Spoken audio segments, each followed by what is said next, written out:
Ted Cabrera, nakakatandang kapatid ni Edward Cabrera at mas batang kapatid ni Mighty Matthew Cabrera. So middle child? Yeah, middle child. Ako ang namamahala ng press company namin. So journalist ako dito, pero nasangkot ako sa mga maraming bagay at maraming sikreto. At yun, doon ko hinahanap yung katotohanan na lang. And the way you prepare for the scene, nabanggit ni Direk Jojo na parang pag may intense scene ng araw na yun, direct, no? Parang tahimik si Paolo. Hindi naman, just setting the right mood. Energy, no? Yeah, mood and energy for the scenes. And actually kaya ako tahimik kasi pinapaikot-ikot ko yung lights sa isip ko kung paano ko, para nakakaya rin kasi sa veteran actors kung di ba, nagka-cut or na puputol dahil nagkakamali. As much as possible ba, you want to achieve a take one? Yes, pero syempre nowadays, you know, it's like they take several angles. That's right. Direk, take one ba halos lahat ng mga actors mo? Usually pag heavy scenes, more or less, unahin namin yung close-up. Para doon makuha ng first take. That's right. Good. Kung i-guide mo for a second take and third take. Pero ganun si Kim sa si Pao, they achieve it as much as possible. As much as possible, lahat ng mga actors na naanuhan ko, nabibigay nila ng first take. Nice. Kim, your role here. Ay, ako dito si Stella Morales, aka Alegria sa Gabi. So, isa ako... Sino napili ng name ng Alegria? I think sila, mga writers na. Mga writers. Okay. It means joy. Yes. Give joy at night. Tawag mo sa Nag-give joy ka naman talaga. Yes, Oo. Alegria. Isa siyang star dancer sa isang bar. And meron din siyang mga problema na dinadala, but at the same time, siya ang alibay ni Vincent sa lahat ng mga pinagdadaanan nila sa kumpanya nila. Talk to us about the notepad. You have a notepad. Notebook. Notebook, okay. Notebook siya. Lagi ko siyang every project meron talaga akong notebook for my emotional continuity. Kasi Okay. minsan hindi ko nakokontrol yung emotions ko. Parang it's all the same. So para lagyan ko ng level 1 cry, level 4 happy, level 3 sadness, ganun May- lang. Level 10 explosive na yun. So super cry na with matching sigaw na.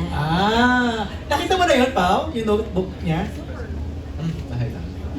What can you say sa ganong style ni Kim? Just to make sure na hindi niya nakakalimutan yung continuity niya. Ako, I think more local actors should practice it. Kanino ba natutunan yun?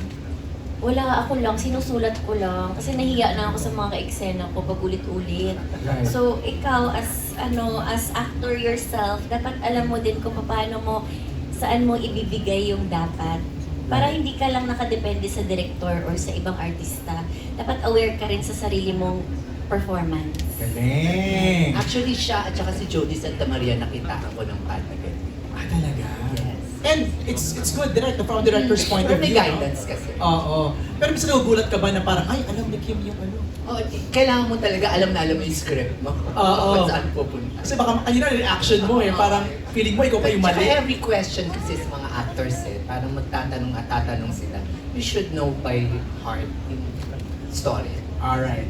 Now that they've shared yung kanilang mga characters, let's begin the Q&A from our friends of the press mula kay Richard Paglikawan ng Lionheart TV for Paolo and Kim.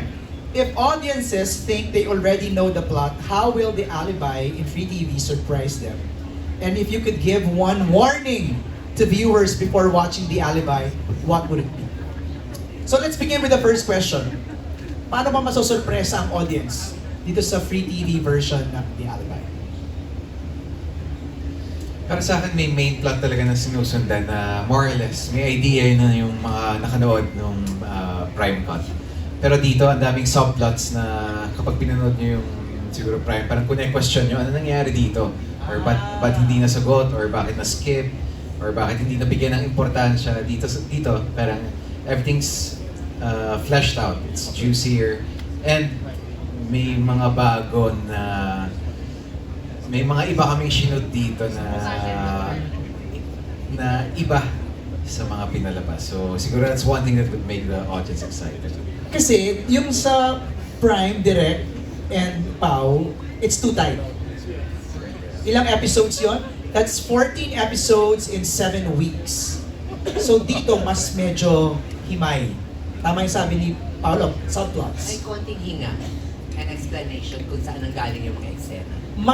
Will you also concentrate on the romance, on the love, dito sa The Alibi? Yes, meron. Okay. Kim, paano kayo masosurpresa dito sa The Alibi? Alam mo, habang pinapalabas yung The Alibi, ngayon ko lang nalaman kung saan ginagamit ang losartan. Losartan is for high blood, di ba? Babasa ko siya lagi sa Twitter. Sabi nila, ano ba, inom na naman kami losartan, na high blood na sila, inaatake na sila, sino pa talaga pumatay, sino yung ano. So stress na daw sila, pati yung sa grocery, sa mall. Kim, losartan na naman ako. Ganyan. So every Friday daw sila umiinom nun. Ano po ba yun? Sabi ko na lang sa kanila. Yun pala yun. So ibig sabihin, dito sa TV version, mas madami pa nun. So prepare themselves. So yun na ba ang warning mo sa viewers? Kasi marami pa kaming sikretong hindi binuksan sa Prime Video. So this time, mas marami pa. Para kaming surprise egg. Yung pag binuksan mo yung isa, meron pang another. Yung ang daming nangyayari. So mas marami pang mangyayari dito sa TV version. Maganda yung second question niya. It's also for the two of you. Both of you were known for intense acting. Did this project push you further emotionally or psychologically? I would say it did. Per project, syempre iba-ibang situations, iba-ibang characters, kahit pa paano yung play namin. And this time, I got to play a journalist and parang... Did you shadow somebody or... Not really shadow dahil syempre sa pagkakasulat rin ng script medyo yung situations iba. Pero coming from like a family who owns like the company and everything, parang medyo mapapaisip ka talaga ng parang these things are possible. Parang posibleng mangyari sa totoong buhay kung hindi man nangyayari. Kimmy, were you pushed Oo emotionally? naman, isa to sa pinaka-challenging na project na nagawa ko. Kaya yung notebook ko talaga ay very, sa akin, very holy. Kasi parang isa to sa pinaka-mahirap na project. And very fulfilling din na nagawa ko siya. Kasi this is very far from my comfort zone na usual na ginagawa. Which is maganda kasi yun naman talagang gusto natin as an actor, bago ng bago, upgrade ng upgrade. Yes. Diba? Sabi nga nila, di ba, yung comfort, yun yung pumipigil ng growth mo. That's right. So, dapat iwasan mo yung That's right. comfort. May nire-recall akong quote na... Ako din, mamaya pero wala na. Oo, wala na sa isip ko. Okay, next question is from Jeffrey Garcia. For Sophia, on a scale of 1 to 10, gaano kasakit ang mga sabunutan scenes nyo ni Kim Chu? Hindi naman po masakit. Super sakit. Super sakit lang. Naalalayan naman po kami na habang nag-shoot. So, I was just nervous na baka ako yung mas makasakit. But okay naman. It was good. It was good. So, baka mga 5 lang po. Ilang take yun? Yung mga ganong eksena? Ano po? Nag-react dito. Bakit? Ano yan, Samuel? Bakit? Swerte mo. Sa kanya kasi masakit. Iba yung yung experience ko. Ano ba mga scenes na kinuha naman na iba yung experience mo? I think naging viral yung eksena namin ni Kim sa Sa Prime. Prime, yes, and it was a great scene, but I think sa lahat ng mga eksena ko na may sampal, nasa top 5 siya. Maybe sa top 3 talaga si Kim. But it was a great scene and I told her na yun ang gusto ko eh. Gusto ko yung totoo. Paano? Kung Talaga demo? yung sampal, gusto ko yung totoo kasi doon ang eksena, gusto ko yung totoong ang lakas ng sampal, gusto ko yung totoo. Ayoko na yung peke. Oh yes! How did you react to that nung sinabi niya na... Uy, may backstory kasi yun. Okay, go. Kwento. Sa backstory din, what? Kwento. Doon sa pinto. Yung sa pinto. Go, Kimmy. Di ba ano kasi I yun? felt I'm so sorry again. So nagkasakitan kami ni Sam talaga ng severe. Ako, syempre hindi ko naman sinadya. It was a scene na parang pinapalabas ko siya sa pinto. So na-stuck yung pinto. So tinutulong ko siya sa palabas ng pinto. Na-stuck yung pinto. Pero tinulog ko pa rin siya, natamaan siya sa dun sa likod, na may, dun sa, Yung yes, ang lakas. So we had to stop, Nara yung we had to pito. stop taping kasi it was super sakit sa kanya. Okay. And it was right where the lapel was on her back also. So sobrang diretso na pelvic sa, bone. Okay. it was, yeah, on her pelvic bone, tailbone. Yeah, on your tailbone, yes, on your So, tailbone. lagi It was ka na- super sakit. So lagi ka nakakasakit nang hindi mo sinasadya. Hala, super. Huy! Hala, super naman talaga. Anyways! Hala, super naman talaga ni Paolo Abilino let's talaga. go back to our kwento. Yes, Mga so that's what one-liners. happened. And then Ang kayo na si Sam, and then oh. Kaya mo sa may solo interview ka naman. Meron naman I'm sure. But anyways, so the scene after that was yung sampalan na ano. So gumante. I don't Kasi- think sinadya. I really wanted that. Pero nagulat ako sa sobrang lakas ng sampal niya. Kaliwa kanan.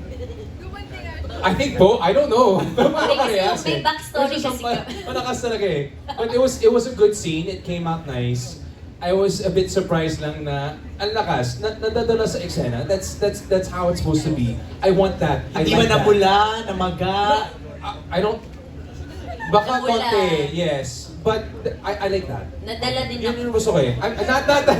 Not in real life naman eh. But I want to feel like I'm in the scene. Yun ang gusto ko. Okay. Ayoko na yung peke na nasampal. Gusto kong totohanin, yung totoong sampal. Para nasasaktan ka. No, not exactly. But I want to feel like I'm in the scene. Okay. That's it. Okay. Bigyan na ng losartan to. Feeling a trip. Anyways, yes, it was a good scene. End of story. Thank you very much. Salamat po. Okay na. Your side of the Hindi, story. akin kasi, yung notebook ko, sinundan ko lang. Siya kasi yung nagpakulong sa akin. Nasa ang level of anger sa notebook. Yeah, level 100 yun with 5 stars pa yun. So yun na yung pinaka-rurok talaga ng character ko. Kasi kakalaya ko lang, pinalabas na ba ito sa Prime, kakalaya ko lang, hinanap ko siya. Yes. So yun, so meron siyang pinanggalingan, but at the same time, nanggaling din sa Nara na pintuan, tumama sa... So parang pasabog ka na talaga. Yes, I'm ikaw sorry. talaga I'm sa sorry baby. again. Ang sakit talaga no? De, pero binigyan niya ako ng shaker, pang protein Yeah, shake, it's diba? it's a portable.